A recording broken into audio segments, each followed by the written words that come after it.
اسلام آباد میں پیشی سے پہلے ہی عمران خان نے اپنی گرفتاری کا عندیہ دے دیا۔ ویڈیو پیغام میں سابق وزیر اعظم عمران خان نے کہا کہ تمام مقدمات میں ضمانت کے باوجود پی ڈی ایم حکومت مجھے گرفتار کرنے کا ارادہ رکھتی ہے۔ چیئرمین پی ٹی آئی نے زمان پاک آپریشن کا مقصد انتخابی مہم کی قیادت سے روکنا قرار دے دیا۔ عمران خان نے ایک ٹویٹ میں سوال اٹھایا کہ پنجاب پولیس نے زمان پاک میں میرے گھر پر حملہ کیا جہاں بشرا بی بی اکیلی ہیں، وہ کس قانون کے تحت ایسا کر رہے ہیں؟ انہوں نے کہا کہ یہ لندن پلان کا حصہ ہے جس میں مفرور نواز شریف کو اقتدار میں لانے کا وعدہ کیا گیا تھا۔ عمران خان کے مطابق بدنیتی کو جاننے کے باوجود اسلام آباد جا رہا ہوں، قانون کی حکمرانی پر یقین رکھتا ہوں، لیکن دھوکے بازوں کے اس گروہ کا ناپاک ارادہ سب پر واضح ہونا چاہیے۔ لاہور کے محاصرے کا مقصد مجھے جیل لے جانا تھا تاکہ میں اپنی انتخابی مہم کی قیادت نہ کر سکوں۔ توشہ خانہ فوجداری کارروائی کیس میں عمران خان پر فرد جرم عائد ہوگی یا نہیں، فیصلہ آج ہوگا۔ عدالت پیش ہونے کے لیے عمران خان قافلے کی صورت میں اسلام آباد داخل ہو گئے۔ کچھ دیر بعد جوڈیشل کمپلیکس پیش ہوں گے۔ اسلام آباد ٹول پلازا پر پولیس نے عمران خان کے قافلے کو روکا۔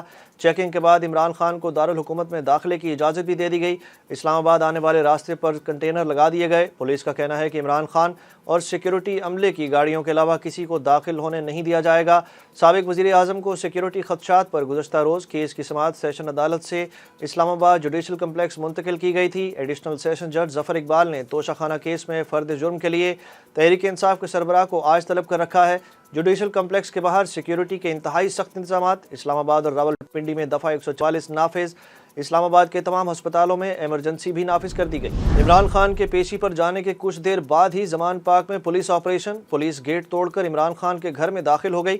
پولیس نے سابق وزیر اعظم کی لاہور رہائش گاہ کا کنٹرول سنبھال لیا۔ آپریشن کے دوران کارکنوں کے پتھراؤ سے 2 پولیس اہلکار زخمی ہو گئے۔ کئی کارکن بھی حراست میں لے لیے گئے۔ اسلحہ بھی برآمد۔ اینٹی انکروچمنٹ کی ٹیم نے کرین کے ذریعے عمران خان کے گھر کا دروازہ اور دیوار توڑی۔ رہائش گاہ کے باہر موجود مورچوں اور تجاوزات کو بھی ہٹا دیا گیا۔ پولیس قیدی وین اور واٹر کینن بھی موقع پر موجود۔ پولیس کی جانب سے اسپیکر کے ذریعے دفعہ 144 کا اعلان، کارکنوں سے منتشر ہونے کی اپیل۔ وزیر اطلاعات پنجاب عامر میر نے کہا کہ زمان پاک آپریشن اچانک نہیں بلکہ آئی جی پنجاب نے کل عدالت میں اس بارے آگاہ کیا تھا۔ عمران خان کی رہائش گاہ کے باہر سے رکاوٹیں ہٹا دی گئی ہیں۔ اگر ضمانت پارک میں صرف ایک خاتون موجود ہے تو پولیس پر اندر سے گولیاں اور پیٹرول بم کون برسا رہا ہے؟ مریم نواز کا ٹویٹ۔ ٹویٹر پر ایک بیان میں مریم نواز کا کہنا تھا کہ یہ لوگ جھوٹ بولنے سے پہلے سوچتے بھی نہیں۔ مریم نواز نے سوشل میڈیا پر ایک ویڈیو شیئر کی جس میں عمران خان کی رہائش گاہ کے اندر سے ایک پیٹرول بم اہلکاروں کی جانب پھینکا جا رہا ہے۔ مریم نواز نے اپنی ٹویٹ میں لکھا کہ کہا تھا نا کہ یہ ایک دہشت گرد جماعت ہے جس کے سرغنہ نے قانون اور سزا سے بچنے کے لیے شرپسند اور تربیت یافتہ دہشت گرد اپنے گھر میں رکھے ہوئے ہیں۔ یہ مناظر آج سے پہلے صرف دہشت گردی کے حوالے سے دیکھنے کو ملے۔ ان کا کہنا تھا کہ اب پتہ چلا کہ جب سے اس دہشت گرد کو زبردستی سیاست میں لایا گیا تب سے ملک فتنہ اور انتشار کا شکار کیوں ہے، لانے والے بھی اپنے بدترین انجام کو پہنچے ہیں۔ عمران خان کی ممکنہ گرفتاری کا نوٹس لیا جائے۔ تحریک انصاف کے سیکریٹری جنرل اسد عمر نے chief justice of Pakistan Umar Ata Bandial کو خط لکھ دیا۔ خط میں چیئرمین پی ٹی آئی کو جوڈیشل کمپلیکس میں پیش ہونے سے روکنے کی کوششوں کا نوٹس لینے کی بھی استدعا کی گئی ہے۔ پاکستان تحریک انصاف نے چیف جسٹس عمر عطا بندیال کو ذاتی طور پر اسد عمر کا خط پہنچانے کا فیصلہ کیا ہے۔ سابق اسپیکر قومی اسمبلی اسد کیسر خط لے کر چیف جسٹس آف پاکستان کی رہائش گاہ روانہ ہوئے۔ عمران خان کو گرفتاری کا خدشہ، اسلام آباد ہائی کورٹ میں درخواست دائر کر دی۔ عمران خان کی جانب سے آج ہی درخواست پر سماعت کی استدعا کی گئی ہے۔ عمران خان نے درخواست میں موقف اپنایا کہ نیب سمیت کسی بھی ادارے کو گرفتاری سے روکا جائے۔ عدالت نے گرفتاری روک کر ٹرائل کورٹ میں پیش ہونے کا کہا۔ درخواست میں موقف اختیار کیا گیا کہ پولیس ایسے مقدمات میں گرفتاری چاہتی ہے جن کا علم ہی نہیں، کسی بھی مقدمے میں گرفتاری کو عدالتی اجازت سے مشروط کیا جائے۔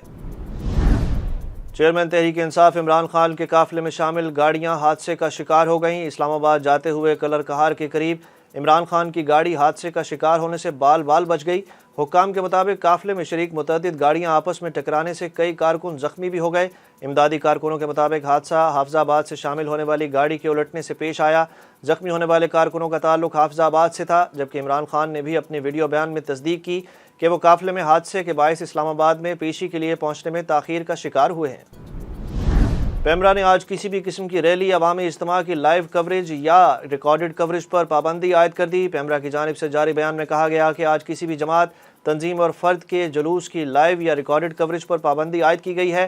آج جوڈیشل کمپلیکس اسلام آباد سے بھی جلوس اور ریلی کی لائیو یا ریکارڈڈ کوریج پر بھی پابندی ہے۔ لاڈلے کو عدالت سے بنڈر ریلیف پیکج ملا، کیا فیصلے اب گن پوائنٹ پر ہوں گے؟ ایک شخص ملکی مفادات سے کھیلتے ہوئے نہیں ڈر رہا۔ مریم اورنگزیب کی عمران خان پر تنقید۔